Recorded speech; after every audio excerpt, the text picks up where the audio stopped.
We know Jujutsu Kaisen today is a story that began with Yuji Itadori consuming one of Sukuna's fingers. We also quickly learned that there was a certain sorcerer by the name of Satoru Gojo who was known as the strongest Jujutsu sorcerer. But a year before present day, there was a fight that changed the course of Jujutsu society. A fight between Suguru Geto and the Jujutsu world, and that in itself was a major deal. But what if I told you that even before all of this, 12 years ago to be exact, there was a specific incident that changed everything the Jujutsu society ever thought forever? That there was one fight in particular that quite literally started Jujutsu Kaisen.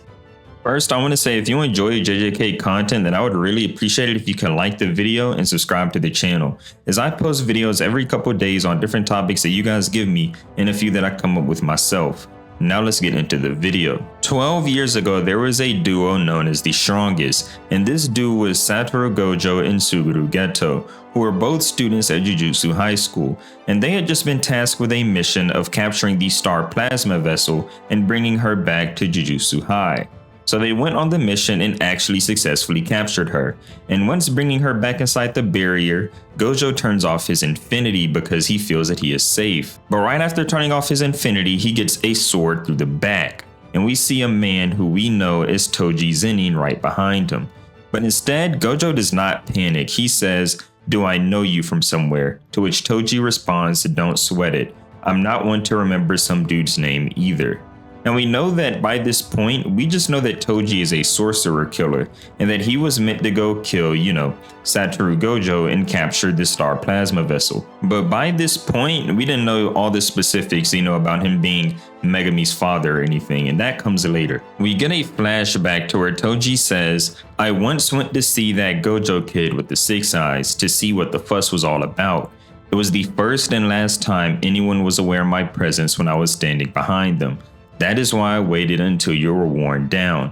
And then we see Geto let off a curse at Toji, and then he goes to check on Gojo, to where Gojo says, "It's fine. I didn't cast my curse technique in time, but he didn't hit any vital organs. And I reinforced my curse energy to make sure the sword didn't do any further damage. Kinda like a safety pin going through a knitted sweater. Really, I'm good." Gojo tells Geto that the Star Plasma Vessel is the top priority, so Geto should just leave and Gojo would take care of the rest. And then we see Toji burst out of the Geto's cursed spirit. Toji originally says where'd the Star Plasma Vessel go, and that he was actually hoping to finish off Gojo with that one strike and that he must be getting rusty. Gojo says the bounty's already been lifted, you idiot. And Toji says, "Yeah, because I took it down, to gain advantage over guys as tightly guarded as you. I created the illusion of achieving your goals. It's regrettable that none of the sorcerers with you died, but if there wasn't any time limit on the bounty, you probably wouldn't have stopped your technique until the end." Toji is basically saying he waited until Gojo was caught off guard, when the infinity was off, and that's exactly what he did. But now they engage in a one-on-one fight and we see it begin. Gojo uses blue and says, "Is that right?" But Toji just dashes out of the way. And Gojo says, "He's not just fast, I knew there was something weird about this guy. He has 0 cursed energy. It is all innate physical prowess. I can't read his moves." And we begin to see Toji just bounce everywhere, like off the walls and everything. And then Gojo says he knows about my curse technique, that's why he lays low. He has to have a plan. It must involve that curse tool he just took out. So Toji just continues to, run around everywhere, and Gojo can't really keep track of him. Gojo says, "I can't sense him without curse energy. Should I just rely on instinct?" "No, I'll try to sense that energy of cursed spirit wrapped around him." And we see this panel of just flashes, and then Gojo says, "How is he so fast?" So Gojo actually lets off a blue to, clear the area around him so he can get a better field of vision. But Toji just lets off some cursed spirits that sort of resemble flies, and they begin to block Gojo's field of view. And then Toji comes up from behind Gojo, and this is where Toji says, "The sharp instinct that can detect me even when unarmed. With your 6 eyes, you can see the foreign curse energy that flows out of this cursed tool. You don't want to let it get close. So now you're finally on the defensive." And this is when Toji stabs Gojo through the neck. And this is where we learn the cursed tool that Toji used. Special grade cursed tool, Inverted Spear of Heaven. Its effect, forced stoppage of a curse technique. Gojo gets stabbed a few more times before he falls to the ground. and Toji actually stabs him one more time in the forehead. And then Toji says, I'm starting to remember how to do this. Yes, the person who was known as the strongest just got beaten in a fight near instantly. Now, to be fair to Gojo, he was, a little tired because he had been keeping his limitless active. We even saw Geto ask him before they came back into the barrier, like, Gojo, are you okay? You've been keeping your limitless active for some time now. But Gojo just shook it off. So to be fair to Gojo, he was tired. But even though he was tired, he still got beaten extremely quickly, especially for somebody who was known as the strongest around. So get this cutscene where Geto goes to the tunnels and escorts the star plasma vessel, to which we just see a panel of her getting shot in the side of the head. And Geto says, Rico, and he looks at Toji and says, how did you get here? And Toji says, how? Oh, I got you. I killed Satoru Gojo. And Geto says, I see, then die. And it's sort of crazy about how throughout this fight between Toji and Geto, you can sort of see Geto's insanity slip. We see this moment where Geto lets off a curse and Toji just pulls out a gun and starts shooting the curse. And Toji says, let me continue. You see, I've got this cursed spear that can store objects. I use it to carry my cursed tools. Now I know what you're thinking. Shouldn't the cursed energy from the spear make him visible? The spirit shrinks by storing itself within its own body. Then I ingest it and keep it inside my stomach. An invisible man's gotta have invisible guts, right? That's why I can move through barriers while carrying cursed tools. And that's why I didn't use a cursed tool at first. I need to stay invisible if I'm gonna pull off a surprise attack on the 6 eyes. So Toji is basically saying, he had to go commando to stab Gojo, which, we already knew that already. He took this risk by attacking Gojo in the first place, and he knew that. So he had to wait until Gojo was caught off guard for him to get an attack off. Now, unfortunately for Geto, the fight between him and Toji is pretty quick. He lets off another curse, but Toji just cuts right through it. Then we see this moment where Geto tries to come up behind Toji and absorb the curse on his back, but he fails in doing so. He says, what? My attack was repelled. Then Toji just slashes him on his chest. And Toji says, you're a sorcerer, you'll be fine. I would have killed you if you were a Shikigami user. But since you're a curse manipulator, I don't know what will happen to the curses you've taken in if you die. I'd rather avoid the trouble for now. Be sure to thank your parents. But you guys, with all of your blessed talents, lost to a monkey like me who can't even use Jujutsu. A man who was basically below the radar in the Jujutsu society just came and beat the 2 strongest Jujutsu sorcerers like it was a piece of cake. I mean, he walks away from this fight unscathed. The man looks in perfect condition as he's leaving a fight between the 2 strongest Jujutsu sorcerers. And then we see that, Gojo was supposed to have died from their initial fight, but the end of the chapter is Gojo's hand twitching, so we know that he has some life left in him. Toji brings back the star plasma vessel to the organization that hired him, and as Toji is walking away from the organization, he comes across Gojo standing in his way. And Gojo says, long time no see. And Toji says, for real. Gojo says, for real, I feel like new. Reverse curse technique. Correct. When you so kindly stabbed me through the throat, I gave up on fighting back. Instead, I focused everything I had into reverse curse technique. Curse energy is born from negativity. Even if you can reinforce your body, reconstructing body parts is impossible. That's why you multiply the negative energy together to make positive energy. That is reverse curse technique.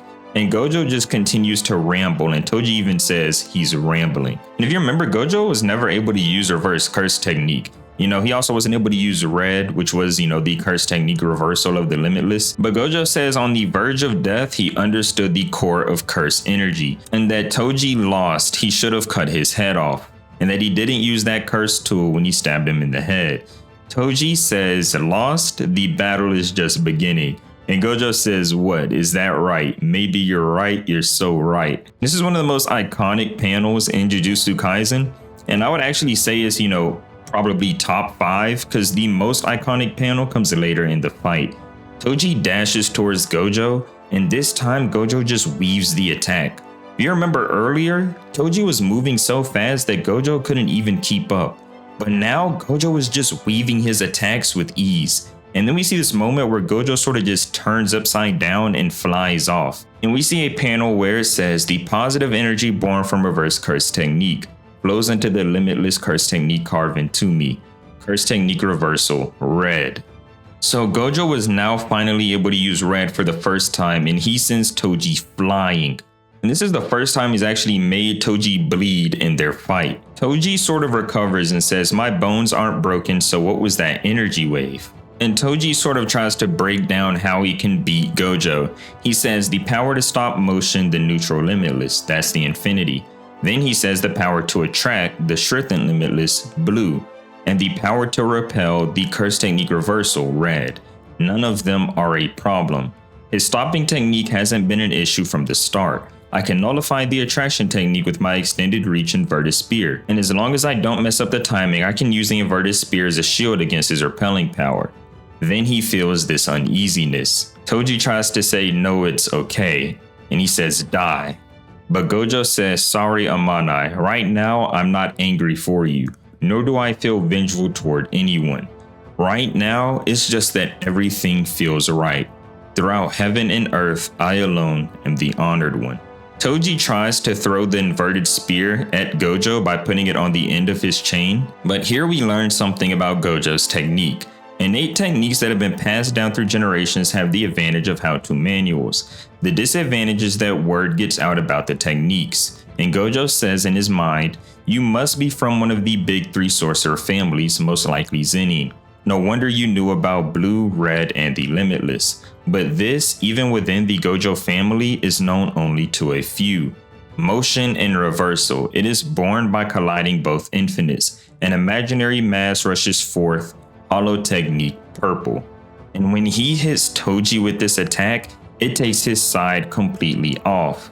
We get this thought within Toji's mind where he says, "This uneasiness. I don't work for free." That's what I would say always before making a run for it. But now the awakened power of the limitless stands before me. He's probably the greatest sorcerer alive.